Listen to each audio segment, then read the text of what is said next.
नमस्कार. आज माझ्यासोबत चला प्रतापगडावर मशाल महोत्सवासाठी. माझी मैत्रीण आहे वैष्णवी. हिचं घर गडावर आहे. तिच्यासोबतच चालले आहे. जाता जाता आम्ही वाईमध्ये उतरलो आणि तिथे महागणपती आणि महादेवाचं दर्शन घेतलं. नदीला पूर्ण पाणी भरलं होतं. मग गडावरील देवीसाठी फुलांचा हार घेतला आणि सोबतच वडापाव पार्सल करून घेतले. म्हणजे बसमधून बाहेर पाचगणीचा सुंदर व्ह्यू बघत बघत आम्ही वडापाव खाण्याचा आनंद लुटला. महाबळेश्वर स्टेशनवर उतरलो. पुढची बस यायला वेळ होता म्हणून आम्ही मार्केट फिरलो आणि मग ही शेवटची बस पकडून आम्ही निघालो प्रतापगडाकडे. निसर्गाचं हे इतकं सुंदर रूप मी कदाचितच पाहिलं असावं. सगळा रस्ता धुक्याने भरलेला. वॉटरफॉल बघत बघत रस्ता कापत होतो. आम्ही आज योगायोगाने 7 बस आणि ही शेवटची स्कॉर्पिओ करून गडाच्या पायथ्याला पोहोचलो. गडावर भरपूर गर्दी होती आणि इथे महाप्रसाद पण चालू होता. मग सुरू झाल्या पायऱ्या आणि हा मुख्य दरवाजा. गोमुखासारखी याची बांधणी आहे.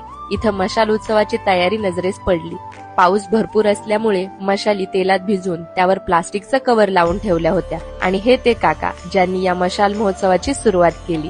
हे वैष्णवीचं गडावरचं दुकान आणि ही तिची आई. त्यांना भेटून आम्ही त्यांच्या घराकडे गेलो. माझ्या मनात खूप मोठा प्रश्न होता की यार, या गडावर कसं काय बरं राहू शकतात.